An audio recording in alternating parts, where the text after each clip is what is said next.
Apex mindset में आपका स्वागत है। आज हम एक ऐसे विषय पर बात करने वाले हैं जो हम सबकी जिंदगी से जुड़ा है, लेकिन जिस पर हम शायद ही कभी रुक कर सोचते हैं। लोगों को गलत आंकने का खतरा। जी, बहुत ही आम बात है और शायद यही इसे इतना खतरनाक बनाती है। हाँ, हम सब ने कभी न कभी ऐसा किया है। किसी को हल्के में ले लिया और फिर उसके नतीजों ने हमें चौंका दिया है। बिल्कुल। हम अपनी ही दुनिया में रहते हैं और ये मानकर चलते हैं कि सामने वाला भी हमारी तरह ही सोचेगा, हमारी तरह ही किसी मजाक पर हंसेगा या किसी आलोचना को भूल जाएगा। लेकिन असलियत में तो हर इंसान का दिमाग एक अलग किले की तरह है ना? जिसके अपने नियम, अपनी दीवारें और अपने छिपे हुए रास्ते हैं। सही कहा। और जब हम बिना सोचे समझे किसी के किले में घुसने की कोशिश करते हैं, तो कभी-कभी हम एक ऐसे बारूद के ढेर पर पैर रख देते हैं जिसके बारे में हमें पता भी नहीं होता। आज हम इसी छुपे हुए खतरे को दो अविश्वसनीय ऐतिहासिक कहानियों के जरिए समझने की कोशिश करेंगे। ये कहानियां सिर्फ इतिहास के पन्ने नहीं हैं, बल्कि ये इंसानी स्वभाव की एक गहरी समझ देती हैं। कि गलत इंसान से उलझने का अंजाम क्या हो सकता है। तो चलिए इसे जरा खोलते हैं। जब हम कहते हैं कि गलत इंसान से उलझना, तो इसका मतलब क्या है? मतलब हर कोई तो एक जैसा नहीं होता। नहीं, बिल्कुल नहीं। देखिए, मोटे तौर पर दो तरह के लोग होते हैं जिनसे उलझना बेहद महंगा पड़ सकता है और उन्हें पहचानना बहुत जरूरी है। ओके। पहले होते हैं अति स्वाभिमानी और अहंकारी लोग। इनका स्वाभिमान मतलब एक बहुत ही नाजुक, कांच की तरह होता है। बिल्कुल कांच की तरह। जरा सी ठेस लगी नहीं कि वो बिखर जाता है और फिर वो उस ठेस का बदला लेने के लिए किसी भी हद तक जा सकते हैं। उनके लिए इज्जत ही सब कुछ है। सब कुछ। और दूसरे और भी ज्यादा खतरनाक हैं। मैं उन्हें कहता हूं लंबी याददाश्त वाला सांप। ये सुनने में खतरनाक लग रहा है। ये लोग चोट लगने पर तुरंत प्रतिक्रिया नहीं देते। वो चिल्लाएंगे नहीं, लड़ेंगे नहीं। वो बस उस अपमान को पी जाएंगे, शायद मुस्कुरा भी दें। और इंतजार करेंगे। हाँ, वो सही वक्त सही जगह का इंतजार करते हैं और फिर जब आप पूरी तरह से भूल चुके होते हैं कि आपने कभी उन्हें नाराज किया था, तब वो पूरी ठंडक और योजना के साथ अपना बदला लेते हैं। ये दूसरे वाली श्रेणी तो सच में डरावनी है। और मुझे लगता है हमारी पहली कहानी इसी तरह के एक व्यक्ति के बारे में है। 16वीं सदी का एक स्पेनिश सैनिक, लोपे दे अगीरे। लोपे दे अगीरे? उसकी कहानी सुनकर आज भी रोंगटे खड़े हो जाते हैं। बताइए उसके बारे में। अगीरे स्पेन का एक मामूली सैनिक था जो पेरू में तैनात था। देखिए, वो कोई बड़ा आदमी नहीं था, लेकिन वो एक हिडाल्गो था। हिडाल्गो, इसका क्या मतलब है? मतलब स्पेन के निचले तबके का एक सम्मानित व्यक्ति। उसके लिए उसकी इज्जत ही उसकी सबसे बड़ी दौलत थी। तो हुआ ये कि किसी वजह से, शायद अनुशासनहीनता के चलते, उसे एक स्थानीय जज एस्क्विवेल के सामने पेश किया गया। और जज ने उसे सजा सुना दी? हाँ, लेकिन सजा क्या थी ये अहम है। जज एस्क्विवेल ने उसे सार्वजनिक रूप से कोड़े मारने की सजा सुनाई। उस जमाने में एक हिडाल्गो के लिए यह मौत से भी बदतर सजा थी। कोड़े तो चोरों और गुलामों को मारे जाते थे, सम्मानित लोगों को नहीं है। तो अगवीरे ने कुछ कहा नहीं? उसने गिड़गिड़ा कर कहा, मुझे मौत की सजा दे दो, लेकिन सरेआम बेइज्जत मत करो। लेकिन रुकिए, यहाँ एक सवाल उठता है। क्या जज सिर्फ अपना काम नहीं कर रहा था? कानून तो सबके लिए बराबर होना चाहिए। ये बहुत अच्छा सवाल है और यहीं पर जज एस्क्विवेल ने वो गलती की जिसकी हम बात कर रहे हैं। उसने कानून देखा, लेकिन इंसान को नहीं। उसने अगवीरे की आंखों में वो अपमान नहीं पढ़ा। एग्जैक्टली। उसने सोचा कि ये काम मुजरिम है जो सजा के बाद सब भूल जाएगा। उसने अगवीरे के स्वाभिमान की गहराई को कम आंका। सजा दी गई और जेल से छूटते ही अगवीरे की जिंदगी का सिर्फ एक मकसद रह गया, बदला। और ये कोई आम बदला नहीं था, ये एक जुनून बन गया था। जुनून से भी बढ़कर कुछ। हाँ, जज एस्क्विवेल को जब पता चला कि अगीरे उसे ढूंढ रहा है, तो वो डर गया। वो एक शहर से दूसरे शहर भागने लगा, लेकिन अगीरे ने उसका पीछा नहीं छोड़ा। कितने समय तक? 3 साल 4 महीने तक उसने हजारों मील का सफर तय किया। पैदल? 3 साल तक? ये तो यकीन करने लायक नहीं है। बिल्कुल। वो कहता था एक अपमानित व्यक्ति को घोड़े पर बैठने का कोई हक नहीं है। वो उस अपमान को जी रहा था हर कदम पर। जज जहां भी जाता, लीमा, क्विटो, कुस्को, कुछ ही हफ्तों में अगीरे वहां पहुंच जाता। सोचकर ही डर लगता है उस जज की मानसिक हालत क्या हुई होगी, जिसे पता है कि उसका पीछा करने वाला न थकता है न रुकता है। और आखिरकार जज कुस्को में आकर बस गया। उसे लगा कि अब वो सुरक्षित है। लेकिन वो नहीं था। नहीं। एक दोपहर वो अपने घर में सो रहा था जब अगीरे चपके से उसके घर में घुसा और चाकू से उसे मार डाला। अपना 3 साल पुराना बदला पूरा किया। और कहानी का सबसे अजीब और डरावना हिस्सा तो इसके बाद आता है, वो उसकी टोपी वाली बात। हाँ, वो बात इस कहानी को एक अलग ही स्तर पर ले जाती है। जज को मारने के बाद जब अग्वेरे बाहर निकला तो उसे एहसास हुआ कि वो जल्दबाजी में अपनी टोपी अंदर ही भुलाया है। कोई भी आम कातिल होता तो भाग जाता। बिल्कुल, लेकिन अग्वेरे नहीं। वो शांत दिमाग से वापस उस कमरे में गया, जज की लाश के पास से अपनी टोपी उठाई, सिर पर रखी और फिर बाहर निकलकर शहर से गायब हो गया। वो अपनी टोपी के लिए वापस गया। हाँ। ये गुस्से में किया गया कत्ल नहीं था। नहीं, ये एक ठंडे सोचे समझे मिशन का अंत था। वो सिर्फ जज को मार नहीं रहा था, वो अपनी खोई हुई इज्जत वापस ले रहा था। जज एस्क्विवेल ने एक सांप को छेड़ दिया था और उसकी एक गलती की कीमत उसे अपनी जान देकर चुकानी पड़ी। ये एक इंसान के जुनून और बदले की दहला देने वाली कहानी है।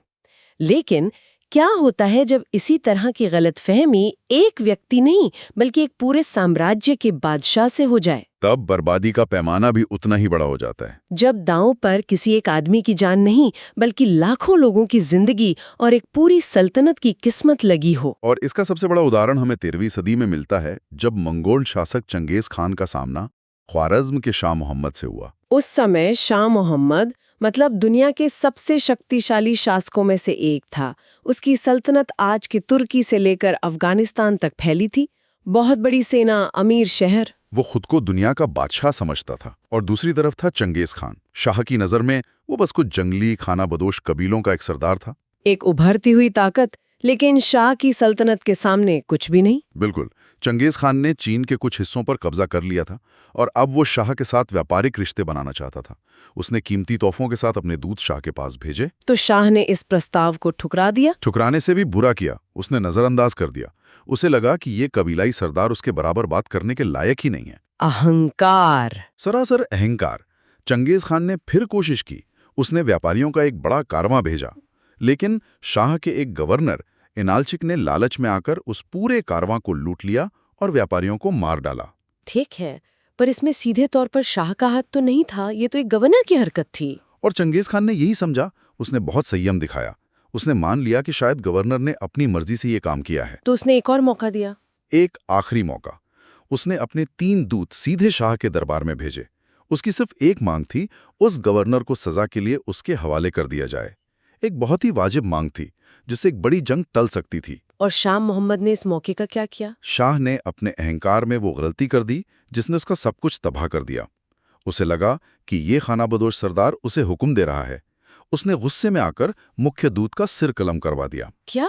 और बाकी 2 दूतों की दाढ़ी मुंडवाकर उन्हें जलील करके वापस भेज दिया। ये तो बहुत बहुत बड़ी बेइज्जती थी। मंगोल परंपरा में दूत का अपमान करना युद्ध की सबसे बड़ी घोषणा मानी जाती थी। शाह ने सिर्फ एक गवर्नर को बचाने के लिए चंगेज खां को सीधे सीधे ललकारा था। उसने उस व्यक्ति के स्वाभिमान को चुनौती दी थी, जो ना अपमान भूलता था और ना माफ करता था। जब बचे हुए दूत वापस चंगेज खान के पास पहुंचे तो वो अपने खेमे में गया और कहा जाता है कि कई दिनों तक बाहर नहीं निकला। जब वो बाहर आया तो उसका फैसला साफ था, तुमने जंग चुनी है। और इसके बाद जो हुआ उसने दुनिया का नक्शा ही बदल दिया। बिल्कुल। शाह अपनी 2 लाख की विशाल सेना पर गुमान कर रहा था। चंगेज खान की सेनाओं से आधी थी, लेकिन चंगेज खान के पास वो था जो शाह के पास नहीं था। रफ्तार, अनुशासन और ऐसी युद्ध तकनीकें जो दुनिया ने पहले कभी नहीं देखी थी। उसने शाह की ताकत को ही उसकी कमजोरी बना दिया। हाँ, शाह की बड़ी सेना एक जगह से दूसरी जगह जाने में वक्त लगाती थी, जबकि मंगोल घुड़सवार तूफान की तरह आते और तबाही मचाकर निकल जाते। उन्होंने शाह की राजधानी समरकंद और बुखारा जैसे बड़े शहरों को जलाकर राख कर दिया। और देखते ही देखते शाह मोहम्मद की सल्तनत खत्म हो गई। ताश के पत्तों की तरह ढह गई। शाह अपनी जान बचाकर भागा और कुछ ही महीनों बाद एक अनजान द्वीप पर गरीबी और बीमारी से मर गया। एक पूरा साम्राज्य सिर्फ इसलिए खत्म हो गया क्योंकि उसके बादशाह ने एक अजनबी की ताकत को पहचानने में गलती कर दी। ये दोनों कहानियां सदियों पुरानी हैं। तो आज के दौर में इन कहानियों का क्या मतलब है? हम इनसे क्या सीख सकते हैं? देखिए, इंसान का स्वभाव नहीं बदला है। आज भी हमारे आसपास अग्वीरे और चंगेज खान जैसे लोग मौजूद हैं, बस उनके तरीके बदल गए। और मैदान जंग भी बदल गया है। अब वो हमारा ऑफिस, हमारे सोशल सर्कल या हमारा परिवार है। बिल्कुल। और हथियार हैं शब्द, ईमेल और सोशल मीडिया। ऑफिस की राजनीति में ये कैसे काम करता है? कोई उदाहरण दे सकते हैं? जरूर। मान लीजिए आपके ऑफिस में एक सहकर्मी है जो बहुत शांत रहता है, अपना काम करता है। आप उसे कमजोर समझकर एक बड़ी मीटिंग में उसके काम का क्रेडिट खुद ले लेते हैं या सबके सामने उस पर कोई भद्दा मजाक कर देते हैं। और वो शायद उस वक्त कुछ नहीं कहेगा। कुछ नहीं कहेगा, वो मुस्कुराकर चुप हो जाएगा, एक लंबी याददाश्त वाले सांप की तरह। लेकिन वो उस अपमान को भूलेगा नहीं। और फिर 6 महीने बाद जब एक बड़े प्रमोशन की बात आएगी, एग्जैक्टली, तब अचानक आपके एक जरूरी प्रोजेक्ट की डेडलाइन के बारे में एक गलतफहमी हो जाएगी या आपके क्लाइंट तक कोई ऐसी जानकारी पहुंच जाएगी जो आपको कमजोर साबित करती हो। और आपको पता भी नहीं चलेगा कि किसने किया। आपको भनक तक नहीं लगेगी। लेकिन वो शांत सहकर्मी पर्दे के पीछे से आपकी सीढ़ी काट चुका होगा। उसने आपका करियर तबाह कर दिया बिना एक भी ऊंची आवाज निकाले। और ऑनलाइन दुनिया तो जैसे इसी तरह के लोगों के लिए बनी है। एक गलत ट्वीट, किसी के बारे में एक मीम, और आप नहीं जानते कि स्क्रीन के दूसरी तरफ कौन बैठा है। सही बात है। और निजी रिश्तों में भी यही होता है। आप अपने पार्टनर की किसी भावना या सीमा का बार बार मजाक उड़ाते हैं। आपके लिए वो एक छोटी सी बात है, लेकिन उनके लिए वो उनके आत्मसम्मान पर हमला हो जाता है। ये भी एक तरह का धीमा और खामोश बदला ही है, प्यार और भरोसे को वापस खींच लेना। तो इसका मतलब ये तो नहीं है कि हमें हर किसी से डर कर रहना चाहिए। तो फिर इसका निचोड़ क्या है? एक व्यवहारिक तरीका क्या है जिससे हम ऐसी गलतियों से बच सकें? डरने की बात नहीं है, सावधान और समझदार रहने की बात है। सबसे पहला और जरूरी कदम है, कुछ भी करने से पहले लोगों को परखें। देखें कि वो छोटी छोटी बातों पर तारीफ या आलोचना पर कैसी प्रतिक्रिया देते हैं। लोगों को पढ़ना एक कला है। बिल्कुल। क्या उनका स्वाभिमान नाजुक है? क्या वो बातों को दिल पर ले लेते हैं? और अगर आप किसी को ठीक से नहीं जानते, अगर कोई शक है तो दूसरा नियम लागू होता है, जब तक शक हो सम्मान से पेश आएं। विनम्रता कभी कमजोरी नहीं होती, ये एक सोची समझी रणनीति है। किसी को हल्के में लेने की गलती करने से बेहतर है कि आप उसे जरूरत से ज्यादा सम्मान दे दें। इसमें कुछ जाएगा तो नहीं? उसे अपमानित करने से बचें। जज एसक्यूएल की गलती सजा देना नहीं थी, सरेआम सजा देना थी। लोग निजी अपमान शायद भूल भी जाएं, लेकिन सबके सामने हुई बेइज्जती को कभी नहीं भूलते। कभी नहीं। और आखिर में हमेशा अपनी लड़ाइयां सोच समझकर चुनें। कुछ कहने या करने से पहले खुद से एक सवाल पूछें कि इस ताने या मजाक से मुझे जो पल भर की संतुष्टि मिलेगी, क्या वो इसके बाद होने वाले लंबे समय के संभावित नुकसान से ज्यादा कीमती है? बिल्कुल।